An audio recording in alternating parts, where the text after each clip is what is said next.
దేశంలోని ప్రముఖ ప్రభుత్వ రంగ పరిశ్రమల్లో ఒకటైన విశాఖ స్టీల్ ప్లాంట్లో జరిగిన ఘోర ప్రమాదం ఇప్పుడు దేశవ్యాప్తంగా ఆందోళన కలిగిస్తోంది. ఒక్క ప్రమాదం ఎన్నో కుటుంబాల్లో విషాదం నింపింది. కొంతమంది కార్మికులు ప్రాణాలు కోల్పోగా మరికొందరు తీవ్రమైన గాయాలతో చికిత్స పొందుతున్నారు.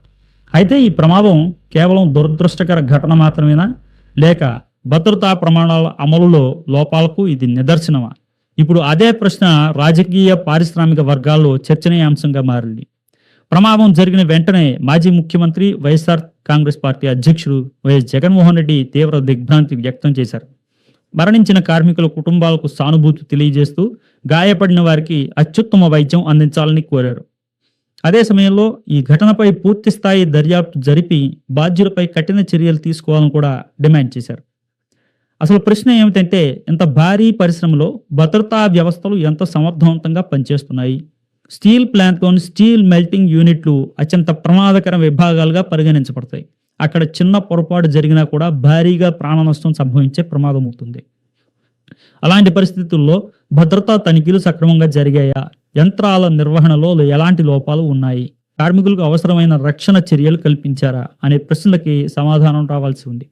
పరిశ్రమల్లో ప్రమాదాలు జరిగిన ప్రతిసారి ఒక విషయం బయటకు వస్తుంది: భద్రతపై నిర్లక్ష్యం. సకాలంలో మరమ్మతులు చేయకపోవడం, ప్రమాదం తర్వాత విచారం వ్యక్తం చేయడం సులభమే, కానీ ప్రమాదం జరగకుండా ముందే చర్యలు తీసుకోవడం అనేటువంటిదే నిజమైన బాధ్యత. విశాఖ ఉక్కు కర్మాగారం కేవలం ఒక పరిశ్రమ కాదు, వేలాది కుటుంబాల జీవనాధారం. ఉత్తరాంధ్ర ఆర్థిక వ్యవస్థకు కీలక కేంద్రం. అలాంటి సంస్థలు కార్మికుల భద్రతకు అత్యున్నత ప్రాధాన్యత ఇవ్వాల్సిన అవసరం ఉంది. ఉత్పత్తి లక్ష్యాల కంటే ముందుగా కార్మికుల ప్రాణాలను కాపాడటం యాజమాన్యం యొక్క బాధ్యత అని గుర్తించాలి. ఇప్పుడు అందరి దృష్టి దర్యాప్తుపైనే ఉంది. ఈ ప్రమాదానికి అసలు కారణం ఏంటి? సాంకేతిక లోపమా, నిర్వహణ నిర్లక్ష్యమా, లేక భద్రతా ప్రమాణాల అమలులో వైఫల్యమా అనేది దర్యాప్తు తర్వాతే తేలాల్సి ఉంది. కానీ ఒక విషయం మాత్రం స్పష్టంగా కనిపిస్తోంది: ప్రాణాలు కోల్పోయిన కార్మికులను తిరిగి తీసుకురావడం ఎవరి వల్ల సాధ్యం కాదు. కాబట్టి ఇలాంటి ఘటనలు మళ్ళీ జరగకుండా కఠినమైన భద్రతా చర్యలు అమలు చేయడం అనేటువంటిది ఇప్పుడు అత్యంత అవసరం.